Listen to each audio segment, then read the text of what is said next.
In the Pokemon YouTube space, there's a lot of big creators, one of them being known as PokeRev. Can you purchase rare Pokemon cards from Amazon.com? With over 2 million subscribers, he's clearly one of the biggest Pokemon creators on the platform. Now, out of fun, I decided to make a video explaining how they actually edit for the channel. I figured this would be very educational for any of you out there that want to step up their editing for their own Pokemon content. So without further ado, let's get to it. So in front of me is one of the videos called Amazon Sold Me $1,000 Charizards. So let's go ahead and watch the intro, and then I will show you guys how I did it, and then I'll break it down. That way, if you guys want to try to recreate any of this for your own content, well, use the tips I'm giving you, and then hopefully you can do the same thing. But let's take a look and see and how this intro is made. Purchase rare Pokemon cards from Amazon.com? Apparently you can, but there is a catch with this. The conditions that they have as guidelines usually aren't really accurate. But I decided to test all this out, and I purchased $1,000 Charizard cards from Amazon.com. Now I'm also going to be sending all of these cards in to get graded with PSA. We're going to see if we can get a bunch of PSA 10s, or I don't want to say the alternative, but we might actually get a bunch of really bad grades, so I don't know how it's gonna go. All right, so after watching this intro, for a lot of what was shown, I kind of started piecing together how to get it made. And then now here's what I'm gonna do. I'm gonna play my version of me editing, or having edited his intro, which you can see right here in my After Effects. I have it open. But I'm gonna go ahead and show you guys a rendered version so there's not that many stutters. But now here's the thing with mine. At first I was gonna use images to like still images so I can put my own effects without it overlapping his already pre-existing effects. But then I was like, you know what, I'll just put it anyway. So that way you get a little mixture of both. But I'm sure you guys will see like what I did, and then either way, I'm gonna explain what I did after. But let's take a look here and let's see how I did it. Can you purchase rare Pokemon cards from Amazon.com? Apparently you can, but there is a catch with this. The conditions that they have as guidelines usually aren't really accurate. But I decided to test all this out, and I purchased $1,000 Charizard cards from Amazon.com. Now I'm also going to be sending all of these cards in to get graded with PSA. We're going to see if we can get a bunch of PSA 10s, or I don't want to say the alternative, but we might actually get a bunch of really bad grades, so I don't know how it's going to go. But anyway, if you'd like to grade your cards with PSA, there's a promotion going on where you can get $25 off your first submission using promo code PokeRev25 at checkout. Make sure to click that link down below in the description, and again, use code PokeRev25 at checkout. All right. So yeah, I know some of it was a little jarring because of my overlapping editing that I decided to do, but regardless, let's now just get actually into it, and let me go ahead and explain how it's made, essentially. So obviously all rights and respect go to PokeRev and his editors, but with that being said, let's just go through it and I'll explain how I assume it's made. Don't get me wrong, I didn't nail it 100% because there's just some stuff I just clearly don't know what they used, right?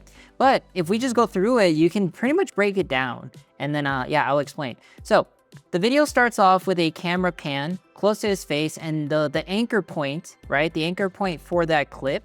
So what is an anchor point? So if you guys see on my screen here, this little icon in the middle, that's the anchor point, right? So what you can do is put the anchor point here to the top left, and then whenever you do a scale property, you'll notice that it's going towards the anchor, right? So that's how normally that kind of effect is made. So if you want to try that out with your own content, go ahead. So the anchor point here is on the top left, and then the Charizard comes in. Now, the cool thing is my Charizard is basically perfectly placed where his is, and the same effect was applied. So if you guys want to know how that's made, which I'll go ahead and hide this layer of the video, but this Charizard coming in, such as you see here, so this is made with the, it's with a plugin. So I noticed when I first watched PokeRev that he and his editors use very heavily, which is good because it helps save a lot of time with effects. It's a plugin called Mr. Horse, or Animation Composer, right? So if you download Mr. Horse, then you're able to do these effects because these are all presetted motions that you can do. So this one is called an overshoot position and rotation, starting from the bottom, okay? So then when you scrub through it, the Charizard comes in, or the Charizard card comes in, And then after that, the Charizard will go up, and then in comes the Amazon logo, as you can see here. Same effect applied, of course, so it's one after the other, because that's how the video was done. So if you watch his clip, and then we watch mine, you'll see that they pretty much almost lined up. 1, 2. Now, of course, it's not going to be 100% perfect in terms of like positioning and whatnot, but like I said, if I made it myself in his video, it would look however I made it. But that's the general idea. So you would just scale it in to the anchor point on the top left, go ahead and have Charizard come in from the bottom, he leaves through the top, in comes Amazon, and then you cut to a white, so this is just like a white background, right? So it's right here, this is called a white solid that I created in After Effects. And then you're gonna have these cards come in, and then it quickly just kind of like swipes upward, right? Like it just goes up, it positions itself upward. The reason I did that is because if we watch his version with the way his editors did it, so the way the cards come in like that is basically opacity. So you can start the opacity with the cards themselves coming in at 0, you animate it to be 100 at some point, and then the cards will go like that, right? Now, I added more cards in mine, but that's pretty much the effect that I did, except I decided to add more cards. But I didn't do an opacity. I just brought the cards in, and I swiped through. And I just figured that would help show that there's like a lot of cards that's available for Amazon. But yeah, this is something that you can do by screenshotting the Amazon list, and then you can just animate this with a position keyframe, which is what I did here.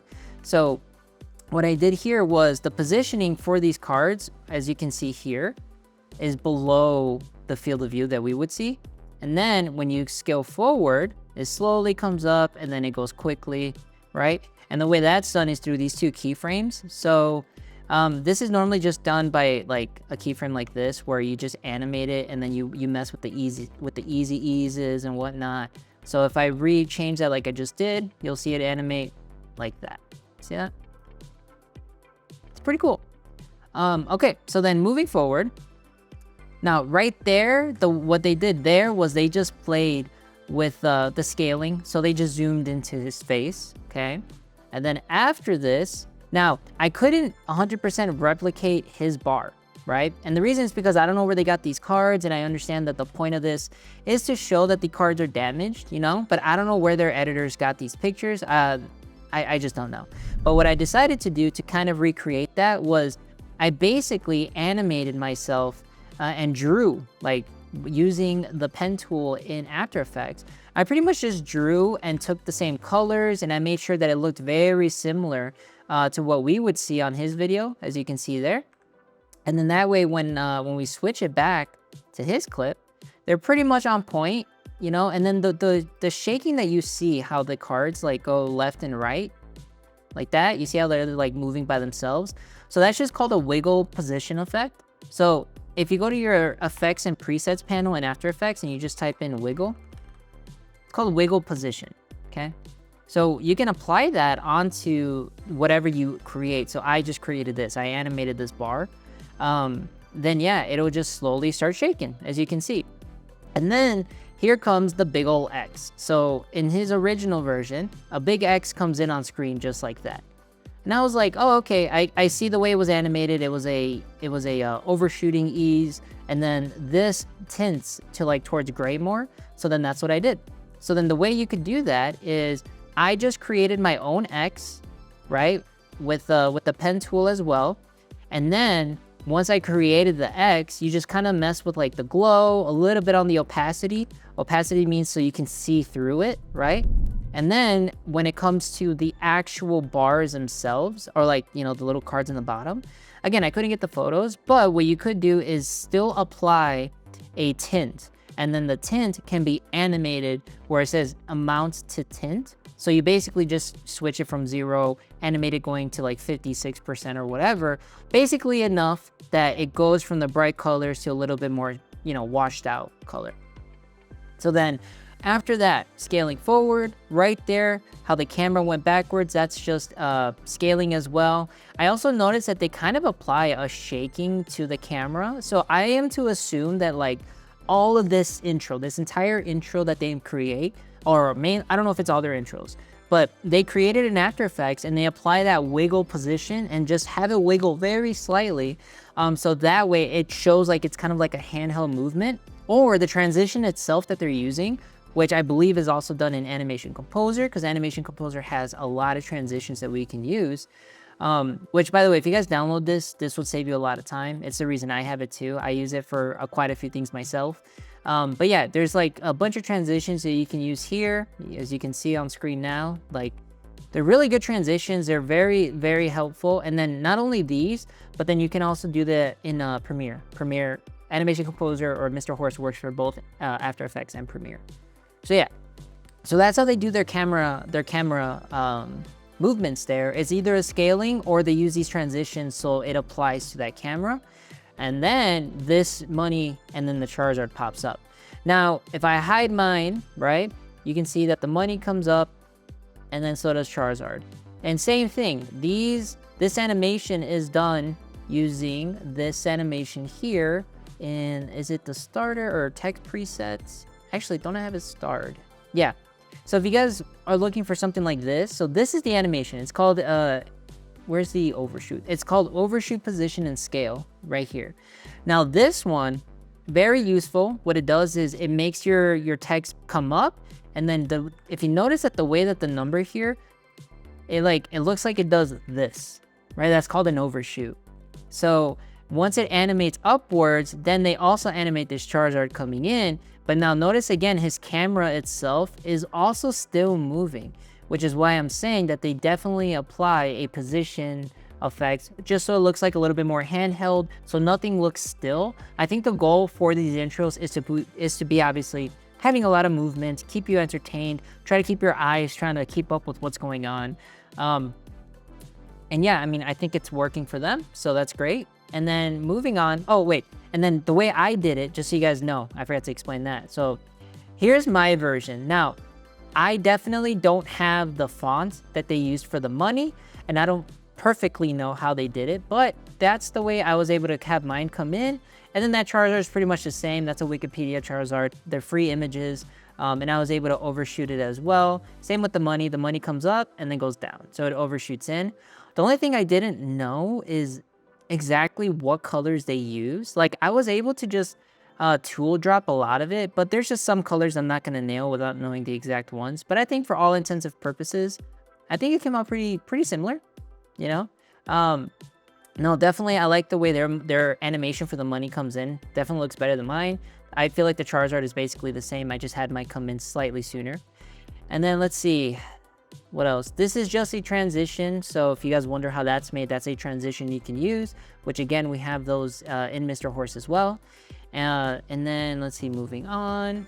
They're scaling towards him. This time, no wiggle. I can see that there's no wiggle. And when I say scale, by the way, it's like this. So if I go to the clip, which is this one right here, and I press scale, or S for scale, and then I zoom in and out. Remember that anchor point thing? Well, this time the anchor is on him, and then you can just scale it right into his face like that. See that? So that's how that one gets made. So, all right, and then we're gonna move on here. The ram's starting to stutter just a little bit. Let me switch this to half, maybe. Yeah, okay. Okay, next is the PSA pop-up, right? So what I noticed when I watched his version, which I will hide mine really quick, is when I saw the PSA logo and I zoomed in, I was like, oh, this was done manually. I'm pretty sure, I could be wrong, of course, right? But I'm pretty sure all they did here was they took the PSA logo and then someone went in After Effects, used the pen tool, and recreated it themselves. So then that way, every letter is its own individual layer. And then when you have letters that are in their own layers, or anything in their own layer, you can manipulate that layer to have it do and look like it's, you know, doing something by itself. So for example, this was my version. Again, not perfect, not neat. I wasn't really going for that. I was just going to see how I can recreate it. And yeah, I used the pen tool. I just created the letter P, the S, and the A. Technically, I could, if I want to be a little more accurate, just have this P be ever so slightly closer. Same with this A here. There you go. And then there you go. So each letter has its own animation coming in, okay? So it's probably an overshoot, it is. And then they all pan out together like that. You see that?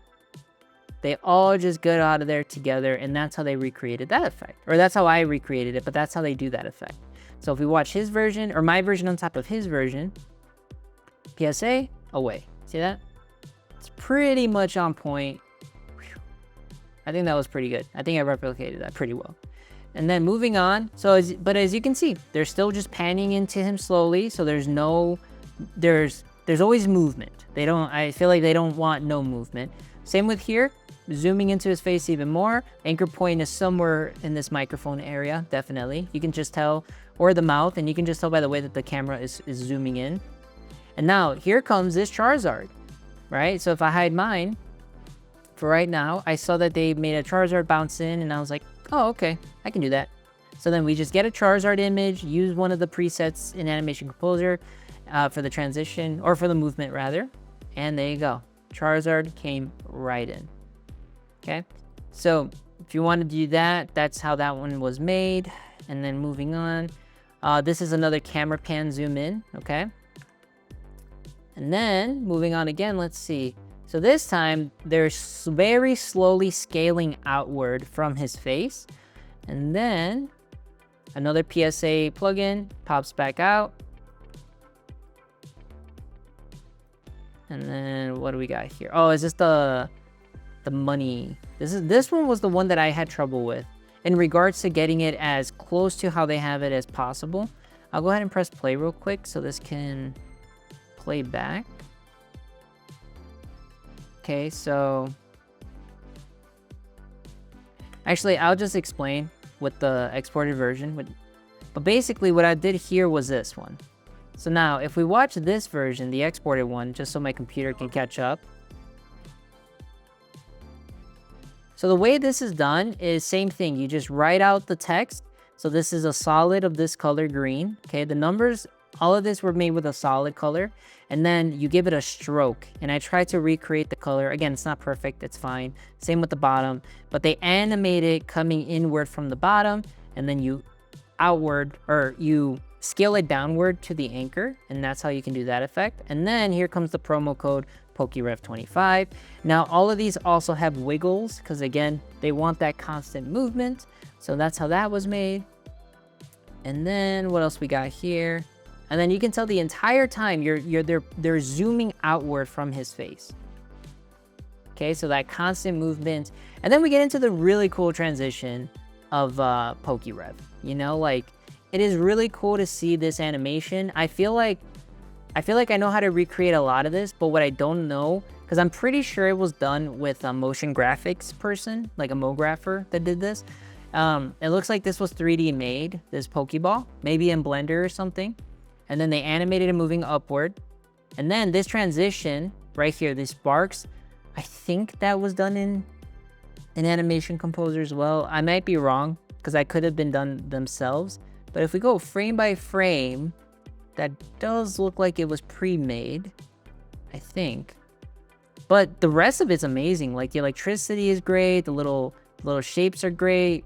This was on a 3D composition, so that's how they were able to put like the cards in the background, some cards in the foreground, which I could also explain that or recreate it at some point. But this is really cool. I love this animation they made. Really well done. And then there's a globe down there, which is really cool as well. So yeah. So like the point of me making this video, by the way, was to like just give you guys a little behind the scenes scoop on even like what it takes to animate and like create intros like this, you know, because these intros take a while. All in all, this video, it was fun to do.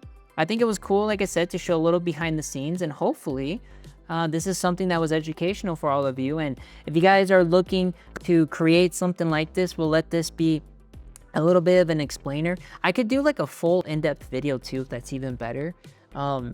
Yeah, this was more like an overview, not like a step-by-step tutorial. But if you guys want one of those in the future, maybe we can do that. Just let me know. Now, if you guys need any Pokemon cards, I would really appreciate you supporting us over at Leafbracer.co. We are a family-owned store, so feel free to take around and see if there's anything on there you would like. We have booster boxes, we have booster packs, we have singles. If you're looking to master complete a set of yours, then go ahead and see if we have that available.